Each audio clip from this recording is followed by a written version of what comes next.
بسم اللہ الرحمن الرحیم. سامعین پاکستان سے باہر سننے والوں کو ارشد کندی کا سلام. پاکستان کا کوئی مستقبل نہیں ہے. کل پاکستان پر حملہ ہوا ہے جبکہ مریم نواز کا بیٹا سرکاری خرچے پر ہنی مون منانے کے لیے ویانا میں موجود ہے.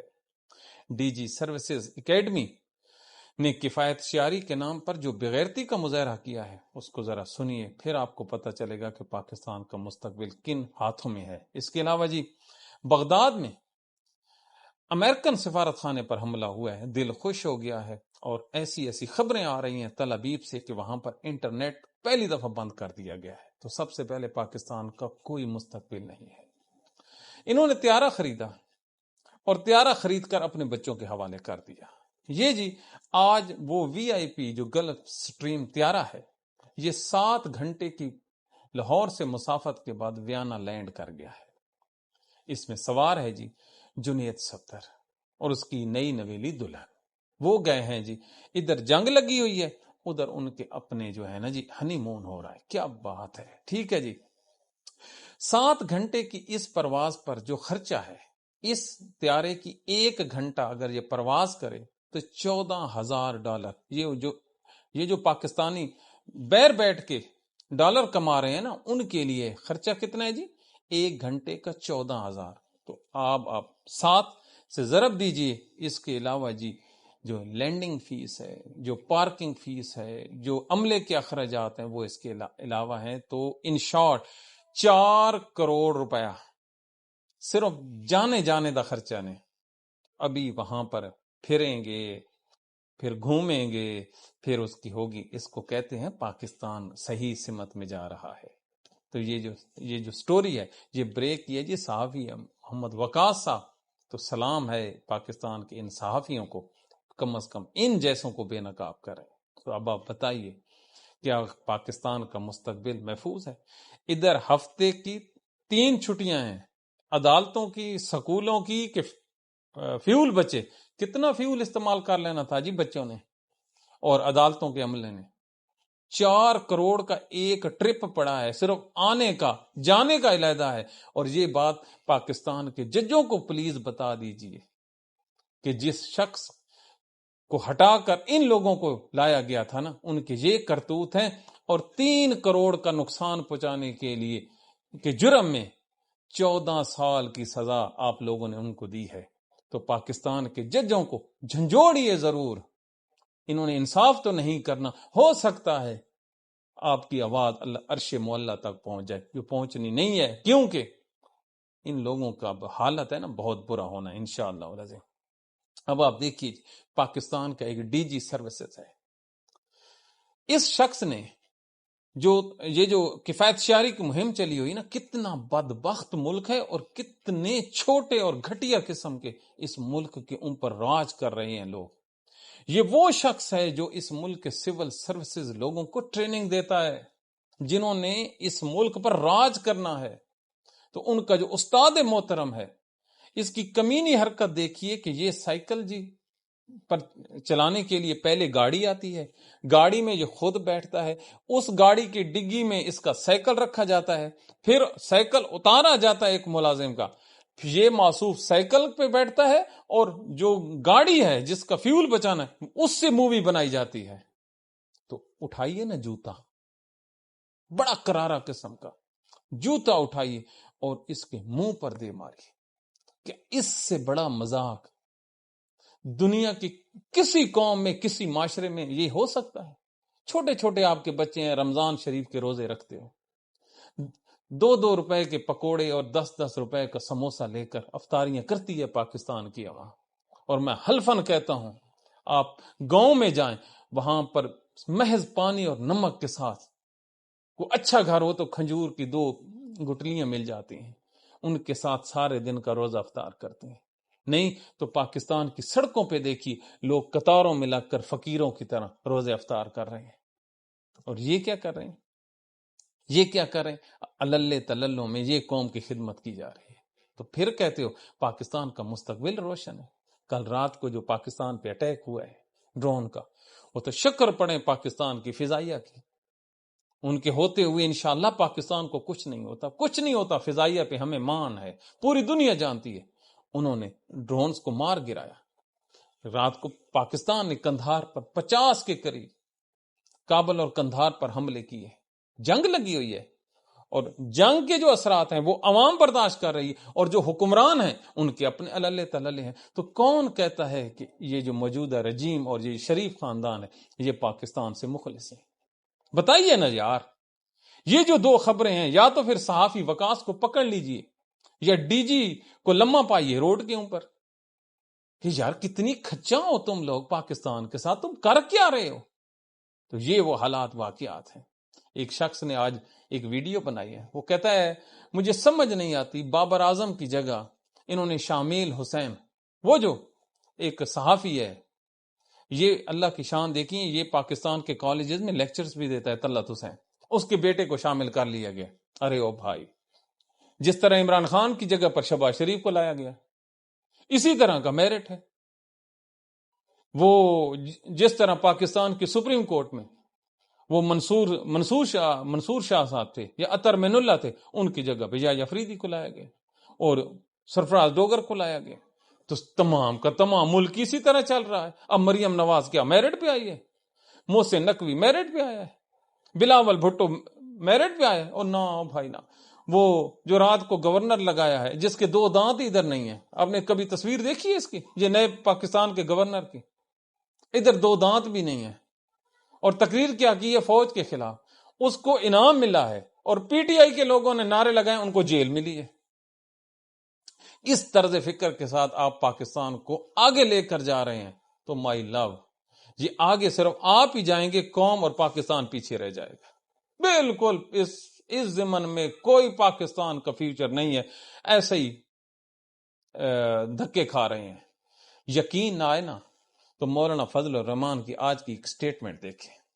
یہ انہوں لوگوں نے ہمیں سکھایا کہ قرآن میں آیت موجود ہے کہ مظلوم کا ساتھ دینا ہے، مسلمان کا بھائی ہے۔ تو یہ فضل الرحمان کا بیان جی سنیے۔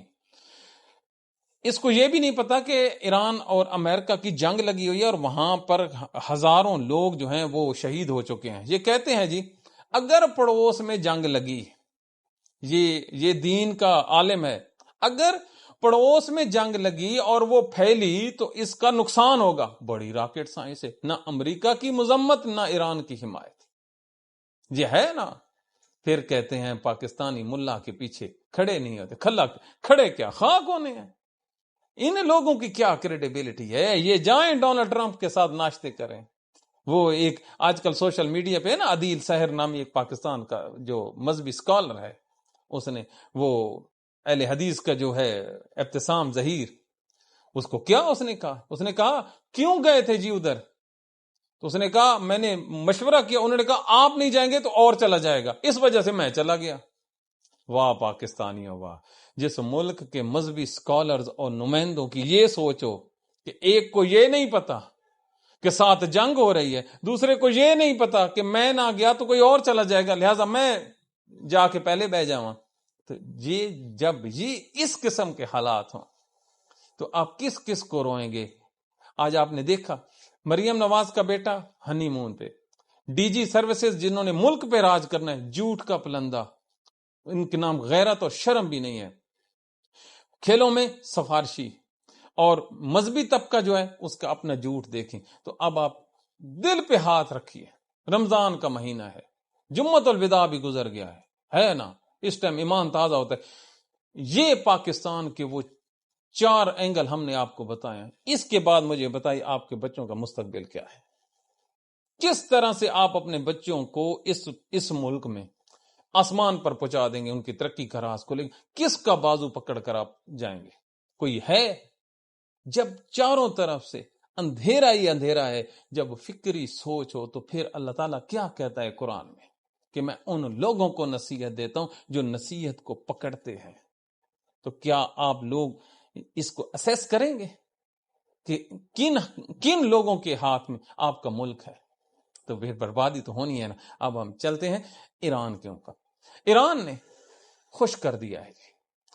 آج جو امریکہ نے نئی کہا، انہوں نے کہا جی ایک جزیرہ ہے خارگ، تیل کا سب سے بڑا ذخیرہ ہے، ہم اس پر قبضہ کر لیں گے۔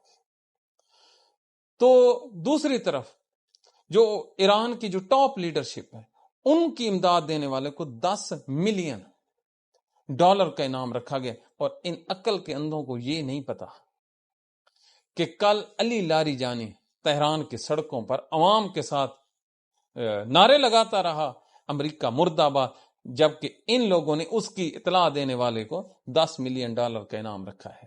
تو ذرا سوچئے کس قدر یہ پاگل ہو گئے. رات کو ایک ویڈیو شیئر کی ہے جی اسرائیل میں، وہاں پر لوگ چھپے ہوتے ہیں ایک پلازے میں، پلازے پہ ایران کا الحمدللہ ایک جو میزائل ہے وہ گرتا ہے. جب وہ گرتا ہے تو اس کی جو لفٹ ہے وہ کام کرنا چھوڑ جاتی ہے، اور یہ جو اسرائیلی ہے وہ ایک دوسرے کے اوپر گرتے ہیں، چیخیں مارتے ہیں. اوئے ہوئے، جس کو دیکھنے کے بعد یقین کرو چس آ گئی کہ دنیا میں اب بھی اللہ تعالیٰ کا انصاف بقایا ہے، بالکل انصاف بقایا ہے. اب انصاف کی بات چلیے تو اب آپ دیکھیے آج عراق میں ایرانی میزائلوں نے امریکن سفارت خانے کو ہٹ کیا ہے اور وہاں پر بھی ہلاکتیں ہوئی ہیں. کوئی امریکن فوجی اس ٹائم خلیج میں نظر نہیں آ رہا. لیکن اگر آپ تاریخ دیکھیں تو 1990 کی جو خلیج وار شروع ہوئی تھی فرسٹ، تو اس میں 1.5 لاکھ کے قریب جو امریکن فوجی تھے وہ سرزمین عراق پر اترے تھے. کتنے؟ 1.5 لاکھ کے قریب. اور اب ایران کے بارے میں ایک سنگل فوجی نہیں اترا. تو کون کہتے ہیں اس وقت کہ آپ اتحادیوں کو ذرا دیکھیں، اس وقت کون امریکہ کا اتحادی تھا؟ سعودی عرب، UAE، قطر، عمان، بحرین. کیا کہہ رہے تھے یہ خلیجی ریاستیں ساتھ کی ساتھ؟ مارو صدام حسین کو، مارو ایک سنی مسلمان کو. اچھا جی، تو پھر ان لوگوں نے اس کا خرچہ بھی اٹھایا.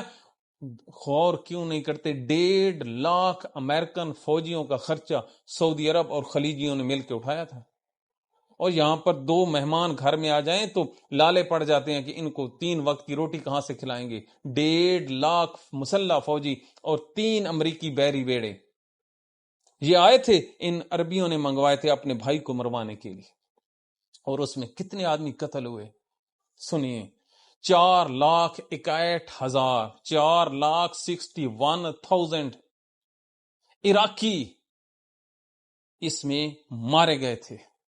ان 4,61,000 جو بچے مرے تھے، بوڑھے اور عورتیں اور عراقی مرے تھے، ان کے خون کا کون ذمہ دار ہے؟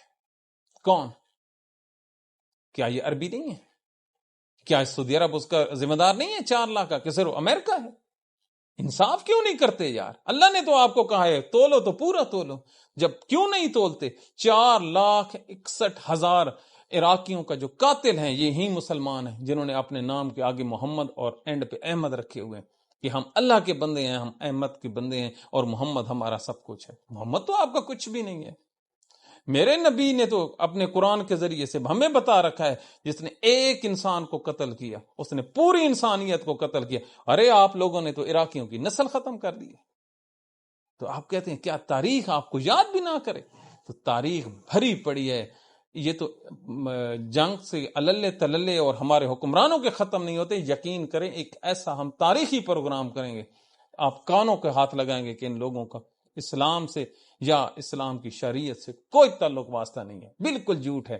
اگر کوئی آدمی آپ کو چیلنج کرے تو اسے صرف یہ کہہ دیں کہ یہ جو عراق جنگ میں مرے تھے لوگ اس کا ذمہ دار کون ہے؟ ایسے کیسے ہو سکتا ہے یار؟ جو ہوتا ہے نا اتحادی، کبھی آپ دیکھیے، آپ جنگ خندق کا موقع دیکھیے، مسلمانوں اور یہودیوں کے درمیان ایگریمنٹ تھا کہ آپ ہمارا ساتھ دیں گے اگر عرب نے حملہ کیا، کافروں نے حملہ کیا تو انہوں نے وائلیشن کی، معاہدے کی. مل گئے کن کے ساتھ؟ کفار کے ساتھ. میرے نبی نے کیا کیا؟ بنو قریظہ کے ساتھ کہ اللہ تعالیٰ نے ان کو حکم دیا کہ ان کے ساتھ جنگ کرو، تو پھر جنگ ہوئی، ان کا صفایا ہوا. کون تھے؟ یہودی تھے. مطلب کہ جو لوگ جنگ میں ساتھ دے رہا ہو وہ ایکول ریسپانسبل ہے. تو پھر عربی ریاستیں ان سنی مسلمانوں کے خون کی ذمہ دار کیوں نہیں ہیں؟ ایسے ہی بخشے جاؤ گے یار؟ نہیں. اللہ تعالیٰ کو حساب دینا پڑے گا۔ اور اب سنی تھا نا، یہ ہمارا پروگرام ان لوگوں کے لیے جو سنی شیعہ کی بحث میں پڑے رہتے ہیں۔ اب آپ دیکھیے ایران کون ہے؟ پیور شیعہ۔ اب اتحادی کون ہے امریکہ کے؟ گنو۔ صدام حسین غلط، اوکے۔ اب کدھر ہے؟ ایران، وہیں 7 ریاستیں، وہیں اے سے لے کر زی تک۔ تو اب جو ایرانی بچے مر رہے ہیں ان کا کون ذمہ دار ہے؟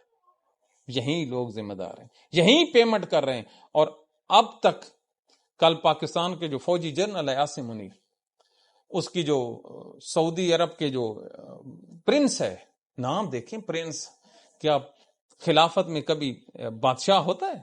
پرنس ہوتے ہیں، نام کے ساتھ پرنس لکھتے ہیں، اور پھر بھی پاکستانی اور لوگ یہاں پہ کہتے ہیں اسلامی حکومتیں۔ کوئی اسلامی حکومتیں نہیں ہے۔ پرنس کہاں سے آ گئے اسلام میں؟ اسلام میں تو خلیفہ ہوتا ہے، مارتے ہیں ایسے۔ تو ان کے ساتھ ان کی جو تصویر ہے اس میں وہ اپنی مکمل فوجی وردی میں بیٹھا ہے۔ آپ سمجھیے جب کوئی فوجی جنرل مکمل وردی اپنی فوج والی بیٹھا ہو، آرمی جو جنگ کے دوران ہو، اس کے کتنے کنسیکوینسز ہوتے ہیں۔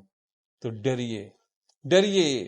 کل ہم نے آپ کو کہا تھا کہ پاکستان کے لیے 2 انگلیاں آسمان ہیں، لیکن جن لوگوں نے فیصلہ کرنا ہے ان کے بچے ہنی مون منا رہے ہیں، تو ہم کدھر جائیں؟ اور کیوں نہیں سوچتے پاکستانیوں؟ ایک ایک جو لفظ ہے، ایک جو واقعہ ہے، وہ آپ لوگوں کو جھنجھوڑ رہا ہے کہ خواب غفلت سے جاگیے۔ یہ جو افغانستان کے ساتھ آپ کی جنگ ہے، پتہ ہی آپ کا مخلص کون ہے؟ چین کا جو نمائندہ ہے افغانستان میں، وہ صلح کی بات کر رہا ہے۔ تو اس کو انڈورس کون کر رہا ہے؟ جو افغانستان کا جو ہے وزیر خارجہ امیر خان متقی، اور پاکستان کا دفتر خارجہ بھی اس کو اون کر رہا ہے۔ تو جو مخلص دوست ہیں وہ آپ کو بار بار کیا کہہ رہے ہیں؟ اپنے ملک میں اتحاد پیدا کرو، پڑوسیوں کے ساتھ جنگ ختم کرو۔ تو پاکستان میں جو لیڈر ہے اس کی ملاقاتیں بند ہیں۔ یہ دیکھا، جہاں پر قوم کو اکٹھا کرنا ہے نا۔ اب ہم نے آپ کو یہ تو بتا دیا کہ 4 کروڑ طیارے کا خرچہ وہ برداشت کیا اس قوم نے، اوکے۔ عمران خان کی جو 3 کروڑ کا اس نے نقصان کیا تھا، اس کی ملاقاتیں بھی بند ہیں، اور وہ 14 سال کے لیے، پچھلے 3 سال سے بغیر ملاقات کے وہ اندر پڑا ہے۔ حالانکہ خدا گواہ ہے وہ پاکستان کو ایسے اکٹھا کر سکتا ہے، ایسے۔ پاکستان کے کسی گلی، کسی محلے، کسی شہر، کسی صوبے، کسی قومیت کے سامنے عمران خان کو کھڑا کر دیں، اس کے گرد سارے پاکستانی ایسے اکٹھے ہوں گے جیسے ایک لیڈر یا ایک باپ کے نزدیک اکٹھے ہوتے ہیں۔ کیوں؟ لوگ اس کا ٹرسٹ کرتے ہیں۔ آج اس کا ایک انٹرویو چلے واشنگٹن سے لے کر بیجنگ تک اس کو سنا جائے گا۔ کیوں؟ اس کی کریڈیبلٹی ہے۔ اور باقی 56 ممالک میں سے کسی ایک نے ایران کی حمایت نہیں کی۔ ایک جو بوتل ہے بلڈ کی انہوں نے ڈونیٹ نہیں کی۔ ایک 10 روپے بسکٹ کا پیکٹ کسی اسلامی ملک نے نہیں بھجوایا، انکلوڈنگ پاکستان، افغانستان، ازبکستان۔ ہے کوئی بندہ؟ اور مدد کون کر رہے ہیں؟ جنہوں نے جہنم میں جانا ہے، روسی اور چین کے لوگ۔ کیا کرتے ہیں؟ یہ پاکستان کے حالات ہیں، اور ہمیں درس کیا دیتے ہیں؟ امت ایک ہے، قرآن ہمارا ایک ہے، ہم نے مرنا بھی ہے، مرنے کے بعد ہم نے اٹھنا بھی ہے، اٹھنے کے بعد ہم نے اپنا جواب بھی دینا ہے، حساب کتاب اور کوئی نہیں۔ اور جن لوگوں نے ہماری رہنمائی کرنی ہے، ان کے ہم نے آپ کو کرتوت بتائے۔ تو اس کو کہتے ہیں عمل کچھ، سوچ کچھ اور کرنا کچھ۔ تو اس جیسے لوگوں کے لیے اللہ تعالیٰ نے واضح طور پر کہا ہے کہ وہ قوم برباد ہو گئی۔ ہلاکت ہے ان لوگوں کے لیے جو اپنے لیے کچھ سوچتے ہیں اور دوسروں کے لیے کچھ سوچتے ہیں۔ تو ہے نا، تو یہ ہے پاکستان کا وہ نوحہ۔ انتہائی ابتر حالات ہیں، اور اگر شریف خاندان کو مزید اس ملک پر حکومت کرنے دی گئی، کل ہم نے کہا تھا نا، اس کم ظرف نے سلیوٹ کیا ہے۔ کسی ملک کے وزیر اعظم بھی سلیوٹ کرتے ہیں۔ اور ایک یاد آ گیا، کل شہباز شریف نے پاکستانیوں کو بیچانا، گروی رکھنے کی بات کی ہے۔ تو یہ چیزیں لینے والی بات نہیں ہے۔ اس معاشرے میں ہمیشہ، جس معاشرے سعودی عرب، وہاں پر ہمیشہ آزاد لوگوں کو غلام بنایا جاتا ہے۔ حضرت بلال حبشی کون تھا؟ اس کا جرم کیا تھا؟ جو اس کے جو مالک تھا اس نے اس کو قید کیا ہوا تھا۔ وہ جو مزدور ہیں ان کو وہ اپنا غلام بنا لیتے ہیں، پھر ان سے مشقت لیتے ہیں، اور پاکستان کا آزاد وزیر اعظم اپنے لوگوں کو وہاں پر بیچنے کی بات کر رہا ہے۔ ذرا سنیے، ذرا سوچئے تو صحیح۔ اب آپ کے پاس اپنے بندے بیچنے کے کچھ بھی نہیں ہے۔ آپ نے ایئرپورٹ بیچ دیے، آپ نے ریڈیو پاکستان بیچا، ٹیلی ویژن بیچا، موٹر وے بیچا، آپ نے اپنے تمام اثاثے گروی رکھ دیے، تو پھر بھی آپ کا جو ایک جہاز ہی بچا ہے جو آپ کے ہنی مون منا رہا ہے، تو پھر آپ کے پاس جو چیز بچی ہے وہ صرف اور صرف یہ بچی ہے کہ آپ نے اپنے لوگوں کو گروی رکھنا ہے۔ حضرت ابوبکر صدیق نے تو حضرت بلال کو آزاد کروا لیا تھا، ان پاکستانیوں کو کون آزاد کروائے گا؟ کوئی ہے اتنے ایمان والا کہ اپنے گھر کے پیسے لگا کر پاکستانیوں کو کر لے؟ تم لوگ تو ہنس رہے ہو، ہنسو نہیں، ذرا سوچو، کل کو کہے میں ان کو واپس نہیں آنے دیتا، پھر کیا کرو گے؟ کبھی سوچا اس بات پہ؟ نہیں، آپ لوگوں کو صرف اور صرف یہ نا چسکے نظر آتے ہیں۔ ہاں، سٹیج ڈرامے دیکھو، سٹیج ڈرامے دیکھتے جاؤ، اس میں آپ لوگوں کے لیے فلاح ہے۔ تو یہ پاکستان کی تباہی اور بربادی ہے جب اس قسم کے وزیر اعظم ہو۔ صدر زرداری جیسا بندہ جو ملک کا صدر، جس کے اکاؤنٹ میں پیسے جائیں تو ان سے پوچھے ٹیلی ویژن پر کہ کیسے گئے، تو کہتا ہے ان لوگوں کو کیا۔ نواز شریف سے پوچھے کہ تیرے آمدن سے زیادہ پیسے ہیں، کہتے ہیں تم لوگوں کو کیا۔ انہوں نے کہا طیارے پہ ہمارے بچے گھوم رہے ہیں، کہتی ہے تم لوگوں کو کیا، تو ہم کیا کریں؟ اور کوئی بات کرے تو کہتے ہیں یہ غدار وطن ہے۔ یہ ہے پاکستانیوں، اپنا خیال رکھیے، اپنا خیال رکھیں۔ Thank you very much.